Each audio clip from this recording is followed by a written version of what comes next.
So welcome to the blog again. Last part के अंदर हमने निधि वन का टूर कंप्लीट किया था, तो उसका वीडियो देखने के लिए आप ऊपर के आई बटन को क्लिक करके उसको देख सकते हो अगर आपने नहीं देखा हो तो फिर हमने मूव किया प्रेम मंदिर की तरफ, और प्रेम मंदिर के गेट पर काफ़ी क्राउड था, तो हम लोगों ने एंट्री की। फिर उसके अंदर ऐसे पेंडेमिक सिचुएशन में भी मंदिर में काफ़ी क्राउड था, तो हम लोग भी गेट से एंट्री करने के बाद मंदिर की तरफ बढ़े।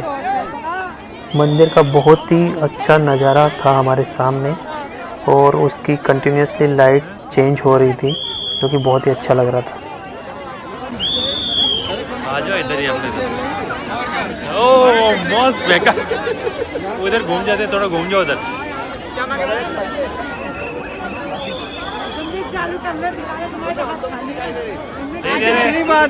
मंदिर दिख रहा है ना, मंदिर आ जाओ, मंदिर दिख रहा है ना, मंदिर दिखाना है बस। मंदिर के चारों डायरेक्शन के अंदर गेट बने हुए हैं एंट्री करने के लिए, और मंदिर की जो बाउंड्री है उसका जो मेन गेट है उसके अंदर एंटर करने के बाद ये इसका फ्रंट व्यू है, फ्रंट गेट है मंदिर का। और बाउंड्री के अंदर मंदिर के चारों तरफ भगवान की लीलाओं की झांकियाँ बनी हुई है।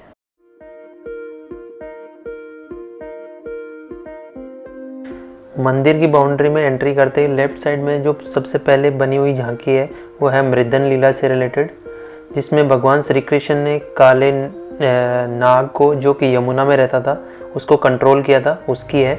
और इस झांकी को कुछ इस तरह से बनाया हुआ है कि ये बिल्कुल लाइव लग रही है। ऐसा लगता है कि भगवान अभी भी काले नाग के फन पे अभी भी नृत्य कर रहे हैं, तो ये बिल्कुल लाइव फील देता है। तो ये इस तरह की बहुत सारी झांकियाँ बनी हुई है मंदिर के अंदर।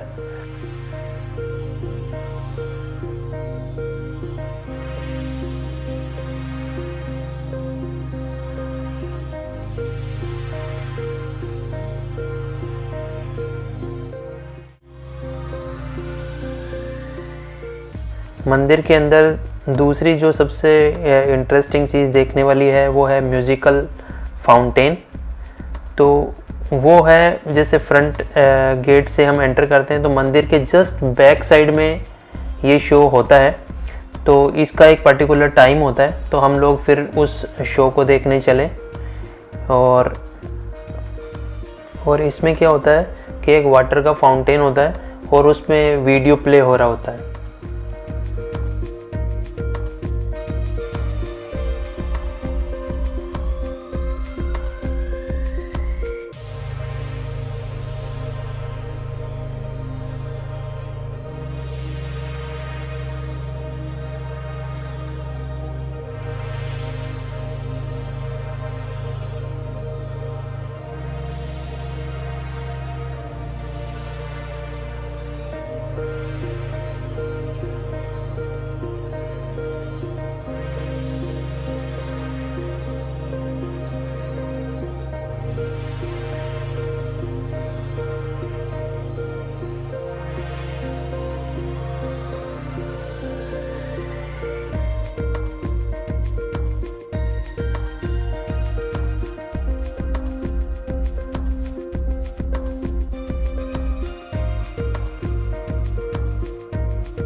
म्यूज़िकल फाउंटेन शो एंजॉय करने के बाद हम चले फिर नेक्स्ट झांकी की तरफ, जो बनी हुई है जिसमें भगवान श्री कृष्ण होली किस तरह से खेला करते थे उस टाइम में और किस तरह से डांस प्रोग्राम होता था वहाँ पे। तो वो उस झांकी के अंदर वही सब दिखाया गया है।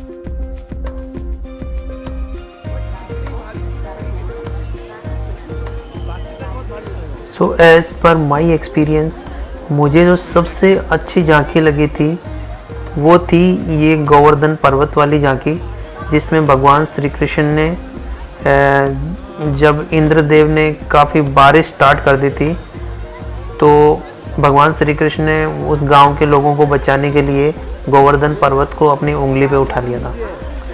तो इसका व्यू है वो मुझे सबसे अच्छा लगा था और एक्चुअल में ये फ़ोटो क्लिक के लिए भी बहुत ही फ़ोटोजेनिक व्यू था। तो हम लोगों ने बहुत सारे फ़ोटोज़ भी क्लिक किए थे यहाँ से। और ये जो व्यू है वो जो मंदिर का एंट्री गेट है उसके जस्ट सामने है, तो ये बहुत ही अच्छा लग रहा था। और इसकी सबसे इंटरेस्टिंग चीज़ ये थी कि इसको रात के टाइम में देखने से ही पता ही नहीं चल रहा था कि ये जो गोवर्धन पर्वत बना हुआ है वो किस पे टिका हुआ है। इसका बेस बिल्कुल पता ही नहीं चल रहा था, ऐसे लगा कि ये भी भगवान की उंगली से टच हुआ हुआ है और इसका कोई सपोर्ट देने वाला बेस कहीं पे नहीं दिख रहा था। तो ये भी एक इसका इंटरेस्टिंग बनाता है इस व्यू को।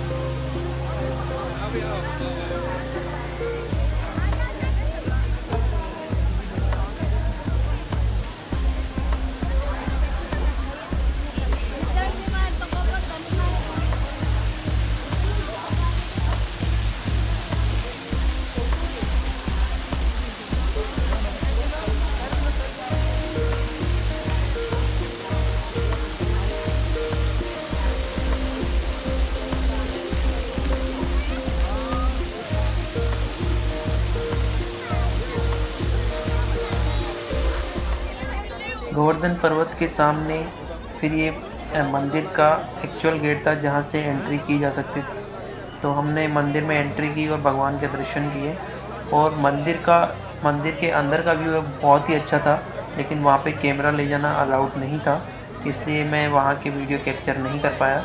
और मंदिर में दर्शन करके फिर हम वापस लौटे और फिर एग्ज़िट की तरफ चले। एग्ज़िट गेट की तरफ भी एक और झांकी बनी हुई थी जिसमें भगवान श्री कृष्ण और राधा जी एक झूले में झूला झूल रहे थे।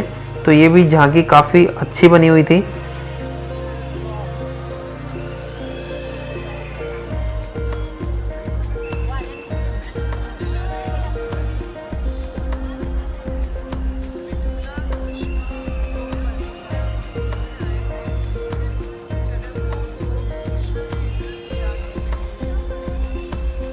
तो इस तरह से हमने प्रेम मंदिर का टूर कंप्लीट किया और हमने एग्ज़िट किया मंदिर से।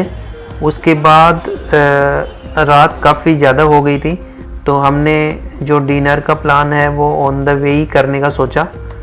तो हम लोग एक रास्ते में एक ढाबा था वहाँ पे रुके, उसका नाम था हंसराज ढाबा, जिसकी काफ़ी तारीफ़ की थी हेमंत ने। तो हम लोग वहाँ पे रुके खाना खाने के लिए। ये ढाबा है हंसराज हंस, काफ़ी फेमस है यहाँ पे। तो हम लोग यहाँ पे डिनर के लिए रुके हैं। तो यहाँ से डिनर करने के बाद हम लोग निकलेंगे फिर घर के लिए। और रास्ते के जो हाईवे पे जो ढाबे होते हैं उनके खाने का कुछ टेस्ट डिफरेंट है। हंसराज ढाबा, हंसराज हंस जो सिंगर है के उनका ढाबा है ये, काफ़ी तारीफ सुनी इनकी।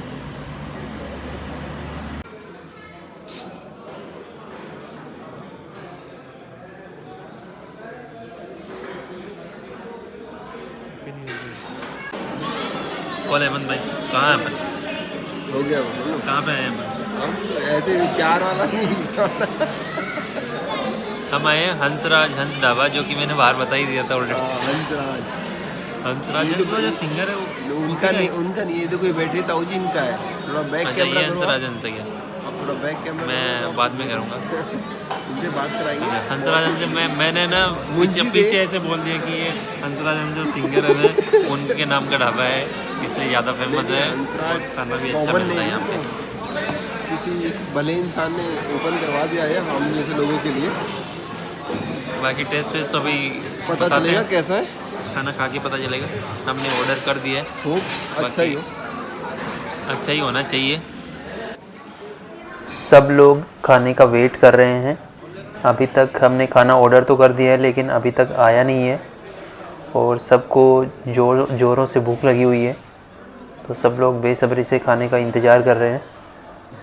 तो बस जस्ट खाना पहुंचने वाला ही है। आटे ये मिक्स वेज वाला पराठा है। What? Are you serious? और क्या? तुझे क्या लगा 2000 किलोमीटर लंबा है या? नहीं, not सारे साइज। ये आलू पराठा सबने मुंह भर कर बस ये ऐसे ही पराठे देते हैं, कुछ भी नहीं साथ में। क्या चाहिए और साथ में चटनी वगैरह आई चटनी आ रही है। ये चटनी वगैरह दे दो यार, उसके साथ कुछ नहीं होगा। डिनर फिनिश करने के बाद हम लोग घर की तरफ निकले क्योंकि ऑलरेडी काफ़ी लेट हो चुका था। तो इस तरह से हमारा टूर कंप्लीट हुआ। तो होपफुली आप लोगों को ये वीडियो अच्छा लगा होगा। तो थैंक्स फॉर वॉचिंग और लाइक शेयर एंड कमेंट कर दीजिए। जल्दी से